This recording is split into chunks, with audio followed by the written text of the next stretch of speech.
ಹಾಗಲವಾಡಿ ಹೋಬಳಿಯ ಮುದ್ದೇನಹಟ್ಟಿ ಗ್ರಾಮದ ತಿಮ್ಮಕ್ಕ ಎಂಬುವರ ಕೊಟ್ಟಿಗೆ ಕಟ್ಟಿದ ಸುಮಾರು 11 ಮೇಕೆಗಳನ್ನು ಕದ್ದಿರುವ ಘಟನೆ ತಡವಾಗಿ ಬೆಳಕಿಗೆ ಬಂದಿದೆ. ನಮ್ಮ ಮನೆಗೆ ಬೀಗ ಹಾಕಿ ರಾತ್ರಿ 3 ಗಂಟೆ ಸಮಯದಲ್ಲಿ 11 ಮೇಕೆಗಳನ್ನು ಕಳ್ಳರು ಕಳ್ಳತನ ಮಾಡಿ ಮೇಕೆಗಳನ್ನು ಕದ್ದು ಪರಾರಿಯಾಗಿದ್ದಾರೆ. ಗ್ರಾಮದ ಮುಖಂಡ ಶಿವಕುಮಾರ್ ಮಾತನಾಡಿ, ಬಡ ಕುಟುಂಬದವರು ಮೇಕೆಗಳನ್ನು ಕಟ್ಟಿಕೊಂಡು ಜೀವನ ಸಾಗಿಸ್ತಾ ಇದ್ದೇವೆ. ರಾತ್ರಿ ಕಳ್ಳರು ಸುಮಾರು 11 ಮೇಕೆಗಳನ್ನು ಕದ್ದು ಪರಾರಿಯಾಗಿದ್ದಾರೆ. ಮೇಕೆ ಸಾಕುವ ಕೊಟ್ಟಿಗೆಯಲ್ಲಿ ಸುಮಾರು 11 ಮೇಕೆಗಳನ್ನು ಕಳ್ಳರು ದೋಚಿಕೊಂಡು ಹೋಗಿದ್ದಾರೆ. ಮನೆಗೆ ಬೀಗ ಕಳ್ಳತನ ಮಾಡಿದ್ದಾರೆ. ಬೆಳಗ್ಗೆ ಎದ್ದು ನೋಡಿದಾಗ ಕೊಟ್ಟಿಗೆಯಲ್ಲಿ ಬೀಗ ಹೊಡೆದು ಮೇಕೆಗಳನ್ನ ಕಳ್ಳತನ ಮಾಡಿದ್ದಾರೆ. ಸುಮಾರು 3 ಲಕ್ಷ ಬೆಲೆ ಬಾಳುವ ಮೇಕೆಗಳನ್ನ ಕಳೆದುಕೊಂಡು ಬೀದಿ ಪಾಲಾಗಿದ್ದೇವೆ. ಸಂಬಂಧಪಟ್ಟ ಪೊಲೀಸರು ಹಾಗೂ ಅಧಿಕಾರಿಗಳು ನಮಗೆ ನ್ಯಾಯವನ್ನ ಒದಗಿಸಿಕೊಡಬೇಕು. ಕಳವು ಆಗಿರುವ ಮೇಕೆಗಳನ್ನ ಹುಡುಕಿ ಕೊಡಬೇಕು ಅಂತ ಮನವಿ ಮಾಡಿದ್ದಾರೆ. ಶೆಟ್ಟಳ್ಳಿ ಮಧ್ಯೆ ಮುನೇಟಿ ಗ್ರಾಮದಲ್ಲಿ ಬುಧವಾರ ರಾತ್ರಿ ಸುಮಾರು 2 ಗಂಟೆ ಟೈಮಲ್ಲಿ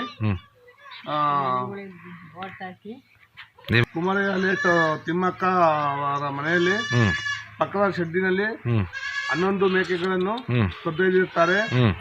ನಾವು ಮನೆ ಬೀಗ ಈಚೆಗಳಿಗೆ ಬೀಗ ಹಾಕಿ ಬೀಗ ಹಾಕ್ಬಿಟ್ಟು ಮಾಡಿ ಮೇಕೆಗಳನ್ನು ಕದ್ದೊಯ್ದವ್ರೆ. ನಾವು ಸುಮಾರು ನಾವು ಎಲ್ಲ ಸಿಸಿ ಕ್ಯಾಮೆರಾ ತೆಗಿಸಿ ನಾವು ಪರಿಶೀಲನೆ ಮಾಡಿಸಿದ್ರು, ಸಿಕ್ಕಿಲ್ಲ. ಚೋಳ ಪೊಲೀಸ್ ಠಾಣೆಗೆ ಹೋಗಿ ದೂರು ಕೊಟ್ಟಿದೀವಿ. ನಾವು ಅವನ್ನೇ ನೆಚ್ಕೊಂಡು ನಾವು ಜೀವನ ಮಾಡ್ತಾರೆ ರೈತರು. ಸುಮಾರು 2.5 ಲಕ್ಷ ರೂಪಾಯಿ ನಮಗೆ ನಷ್ಟ ಆಗೈತೆ. ನಮ್ಗೆ ಅದಕ್ಕೆ ಸಂಬಂಧಪಟ್ಟ ಅಧಿಕಾರಿಗಳು ಎಲ್ಲ ಭೇಟಿ ನೀಡಿ ಬಂದು ನಮಗೆ ಪರಿಶೀಲನೆ ಮಾಡ್ಕೊಂಡು ಪೊಲೀಸರು ಎಲ್ಲ ಬಂದು ಪೊಲೀಸರು ಬಂದಿದ್ರಾ? ಪೊಲೀಸರು ಬಂದು ಪರಿಶೀಲನೆ ಏನಂತ ಹೇಳಿದ್ರು ಪೊಲೀಸ್ನವರು? ಹುಡುಕೊಡ್ತೀವಿ ಅಂತ ಹೇಳಿದಾರಾ? ಸುಮಾರು ಎಷ್ಟು ಲಾಸ್ ಆಗಿದೆ ಇಷ್ಟು 11 ಮೇಕೆಯಿಂದ? 11 ಮೇಕೆ ಅಂದ್ರು ನಮ್ಗೆ 10 ಎಲ್ಲ ಗಂಡು ಮೇಕೆಗಳು ಸಾಕೊಂಡಿದ್ದು 8 ಒಂದು 3 ಲಕ್ಷ ರೂಪಾಯಿ ನಮ್ಗೆ ನಷ್ಟ ಆಗೈತೆ. ನಾವು ಅವನ್ನೇ ನೆಚ್ಕೊಂಡಿರೋದು. ನಾವು ಬೀದಿ ಪಾಲಾಗಿದ್ದೀವಿ. ಇವಾಗ ನಮ್ಗೆ ದಯವಿಟ್ಟು ಪೊಲೀಸರು ಸಂಬಂಧಪಟ್ಟ ಅಧಿಕಾರಿಗಳು ನಮ್ಗೆ ನ್ಯಾಯ ಕೊಡಿಸ್ಬೇಕು ಅಂತೇಳಿ ಕೇಳ್ಕೊಡ್ತೀವಿ.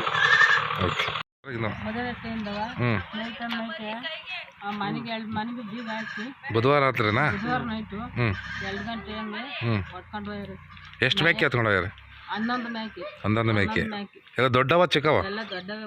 8 3 ದೊಡ್ಡ ಮೇಕೆ ಹೊಡ್ತಾರೆ. 2 ಮರಿ ಸಣ್ಣ ಎಳೆ ಮರಿ ಬಿಟ್ಟವ್ರೆ. ಅವರಿಂದ ಜೀವನ ಮಾಡ್ತಾ ಇದ್ದು ರೈತರು. ನೀವು ಮೇಕೆ ನಂಬ್ಕೊಂಡೆ ಜೀವನ ಮಾಡ್ತಿದ್ರಾ? ಜೀವನ ಮಾಡ್ತಾ ಇದ್ದು. ಎಷ್ಟು ಲಾಸ್ ಆಯ್ತು ನಿಮ್ಗೆ? 3 ಲಕ್ಷ ಲಾಸ್ ಆಯ್ತು. ಪೊಲೀಸ್ನವ್ರು ಬಂದಿದ್ದ ಸ್ಥಳಕ್ಕೆ? ಬಂದವ್ರೆ. ಬಂದು ಏನಂದ್ರು? ದೂರು ಕೊಟ್ಟಿದ್ದೀವಿ. ಚೌಳ ಠಾಣೆಗೆ ಪೊಲೀಸ್ ಠಾಣೆಗೆ ಕೊಟ್ಟಿದ್ದೀರಾ? ಕೊಟ್ಟಿದ್ದೀವಿ. ಏನಂತ ಹೇಳಿದ್ರು ಪೊಲೀಸ್ನವ್ರು? ಹೌದಾ?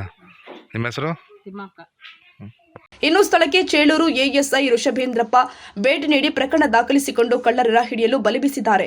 ಇತ್ತೀಚಿನ ದಿನದಲ್ಲಿ ಕಳ್ಳತನಗಳು ಹಳ್ಳಿಗಾಡಿನಲ್ಲಿ ಪದೇ ಪದೇ ಆಗ್ತಾ ಇದ್ರೂ ಕೂಡ ಸಂಬಂಧಪಟ್ಟ ಪೊಲೀಸರು ಕಳ್ಳರನ್ನ ಹಿಡಿಯುವಲ್ಲಿ ವಿಫಲವಾಗ್ತಾ ಇದ್ದಾರೆ. ರೈತರು ಗ್ರಾಮಸ್ಥರು ಪೊಲೀಸರ ಮೇಲೆ ಇಟ್ಟ ನಂಬಿಕೆ ಇಲ್ಲದಂತಾಗಿದೆ ಅಂತ ಗ್ರಾಮಸ್ಥರು ತಿಳಿಸಿದ್ದಾರೆ. ಇದೇ ಸಂದರ್ಭದಲ್ಲಿ ಶಿವಕುಮಾರ್, ತ್ರಿಮೂರ್ತಿ, ಮಹೇಶ್, ತಿಮ್ಮಕ್ಕ, ಲೋಕೇಶ್ ಭಾಗವಹಿಸಿದ್ರು.